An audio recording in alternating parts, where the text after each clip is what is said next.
So it seems very appropriate to me that I was able to find this figure and buy it in Pennsylvania.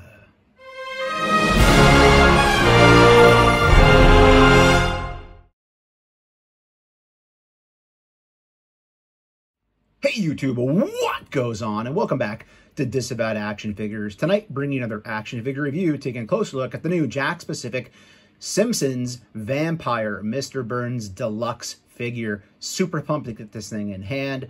I was all in on that first line. Absolutely loving what Jakks was doing with this Simpsons line. They can do these for years, and I'll keep buying them. So when I saw that they showed these deluxe figures, including the Vampire Burns from the 4th Simpsons Treehouse of Horror Halloween special, and quite possibly the best Treehouse of Horror special. Let me know in the comments what your favorite one is.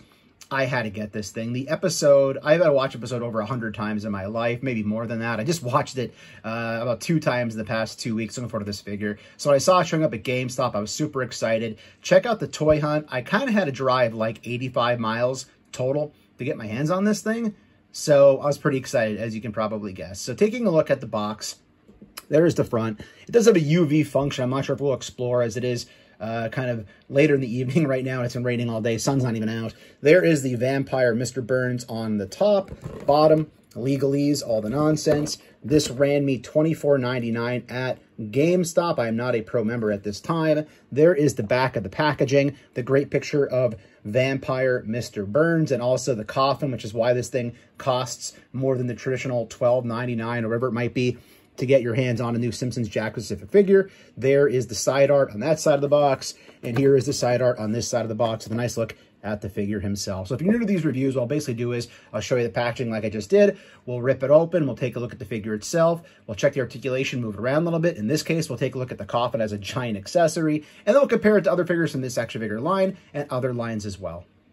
And here is Vampire Burns out of the packaging, but still inside the coffin. This is how it'll come default out of the box.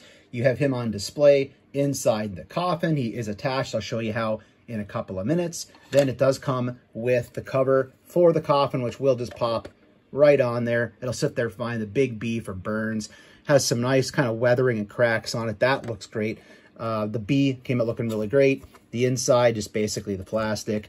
But the Burns himself looks awesome. This coffin is literally huge. I didn't realize how big it's going to be. That's the biggest box out of all 3 of the deluxe figures that they put out. The other 2 were there, but I'm not interested. I just wanted this one.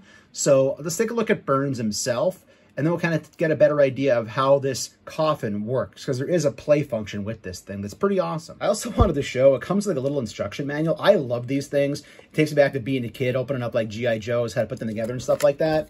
But it literally shows you how the play feature is going to work and how the figure does go in there.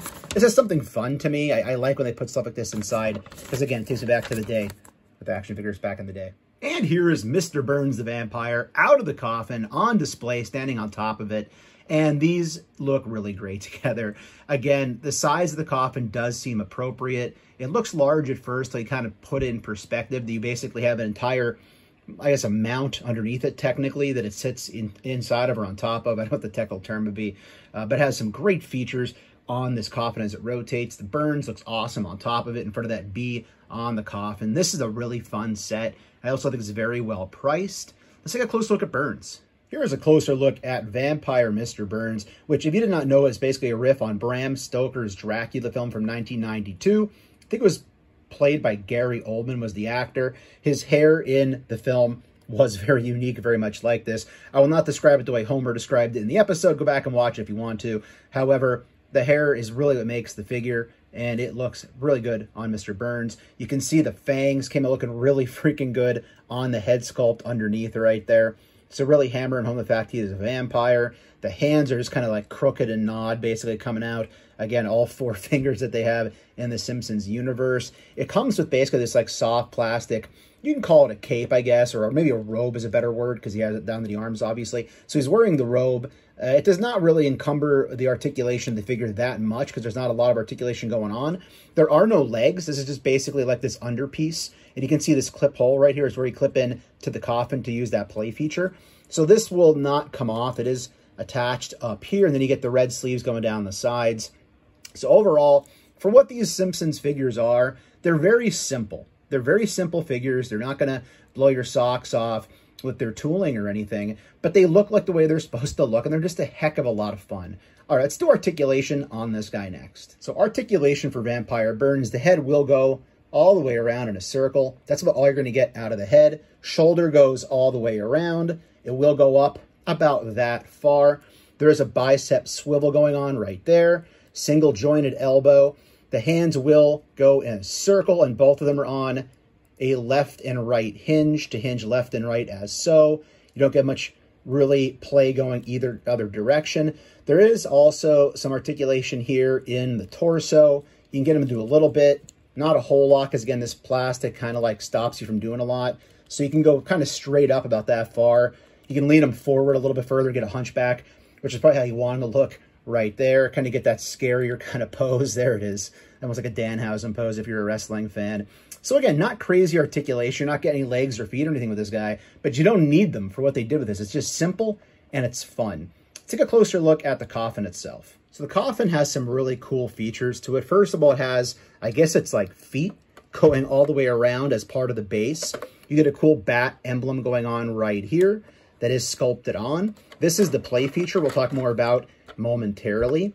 They did a nice job with the cement looking bricks going all the way around. You get another image going on right there, working its way around. Again, you can kind of see we do get these, and I don't even know what they are. They're devil heads, maybe? Gremlins? I can't even tell what they really are, to be honest. I probably should know, but there's a little hair there. But yeah, they came out looking cool. So overall, even like these parts here, the plastic they have on that part of the coffin came out really, really good. So again, I'm digging this. I think Mr. Burns looks pretty freaking cool. I think that the coffin looks pretty freaking cool. The bottom, you just basically get the logo and some things like that. Nothing crazy on the bottom as far as any sort of texturing or anything. Let's take a look at the play feature because it's a lot of fun. And one thing I didn't mention directly, but you probably saw it when I showed the inside of the coffin, they even have the pillow in there for Burns' head to rest on. So nice attention to detail on the inside of the coffin. So the play feature basically works with the switch that's on the side, and you just want to pop it up. Now, I had a little bit of trouble popping Mr. Burns off of this thing here. It just fits right in. You can see how the two components peg in together. But at first I thought it was connected. I didn't want to break it taking it out. But this just basically is going to go in here, and you're going to peg him in like so. I apologize for all the changes in camera angle, but I want to represent this as best I can. You're going to take your coffin lid. You're going to pop that right on with Mr. Burns inside. Make sure you just line it up there. And this is what you get out of it. If this gets crazy, it gets crazy. There goes your lid. Hopefully it'll look cool on camera. And he'll pop right up from that tab, shooting that coffin lid right off to scare whoever it is that might be around. So very awesome play feature for this thing. And you can obviously have him standing on top of the coffin. You have him inside the coffin like I do here. And again, he can even be backed up inside the coffin further back if you don't want to be on the tab all the time. But just a really fun, really cool play feature.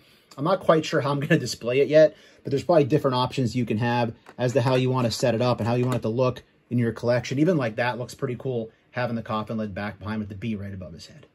And I'm sure some people are wondering if you could fit other larger action figure lines into the coffin. So I did just put the Vampire Robin from the DC Multiverse McFarlane Toys line, which is a 7-inch style figure. However, he himself isn't that tall.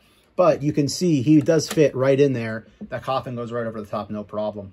And in terms of a standard 6-inch style Marvel legend, being our Deadpool from SDCC a couple of years ago, let's pop the old deuces down there. He will fit in there, even though he has the katanas on the back, or the, I should say the sheaths to hold the katanas. This will pop on there pretty much no problem. Now, the only thing is you're not going to be able to use that spring release because he's not connected at the peg. But you can do some pretty fun stuff with some different figure lines if you really wanted to kind of have this on display, maybe for Halloween or something like that. For instance, Deadpool's just kind of chilling right there. You can give him a beer, something like that. In terms of comparisons, here is how Vampire Burns scales with the Homer and the Bart from the same Jakks Pacific line, them being both two of the figures in the first wave that just recently hit targets in the past couple of months, and then the Mr. Burns standing with them, and I think they scale well. Burns, again, I kind of have him leaning forward a little bit, so his posture isn't perfect, as it isn't perfect, right? And the hair sculpt obviously makes his height look a lot taller, but if you kind of ignore the hair, you can see he's going to be somewhere in the middle between Bart and Homer's height, which I think scales relatively well. Here's Mr. Burns the Vampire as posed next to Willie, and also Automan from that first wave of Simpsons Jakks Pacific. And I cannot gush enough about these. They're relatively inexpensive, they're simple, they look great, and they're just a heck of a lot of fun.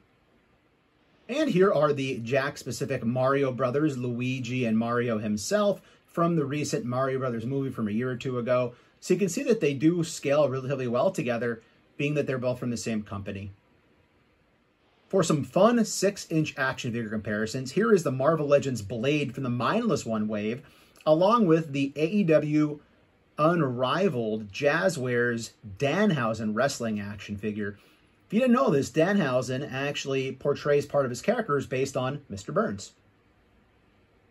And here is Vampire Mr. Burns standing with a DC Multiverse Vampire Robin figure, which is a 7-inch figure line, and the Plunderlings Feral Cheetah. And last, and as everybody loves to say, certainly not least, here is the new Jakks Pacific Vampire Mr. Burns The Simpsons Deluxe figure, along with the AEW Unrivaled Jazzwares Orange Cassidy. So Orange definitely has the reach on him here, but if Burns were to bite him, given the current moment, I don't think Orange would be happy with how that would play out. And in closing, my final thoughts on the Jakks Pacific Vampire Mr. Burns Treehouse of Horror figure. This is a really fun, great pack. At a $24.99 price point, you're getting a great figure, which is usually maybe about $12.99 when it's by itself. And then to offset the rest of that cost, you're getting this big chunk of plastic, which you probably could fudge with a lot of other action figure lines if you really wanted to, as long as their name started with a B. So thanks for watching, everybody. If you're new, please consider hitting that subscribe button. It's free for you. It does not cost you anything, and it helps us grow the channel tremendously in the march to 7,000 subscribers. While you're at it, go ahead and click that bell for notifications, because that way YouTube should notify you and tell you when we post new content here to the channel, like our weekly toy hunts, reviews, and live streams. Leave a comment down below with that like button. And for daily toy content and daily toy updates, try checking us out over at Instagram and Twitter at Disavowed_12. Hey everybody, if you're going toy hunting this week, please try to remember the 3 P's of the toy hunt. Patience, persistence, most of all, politeness. Take care, stay healthy, and I'll be seeing all of you at the pegs.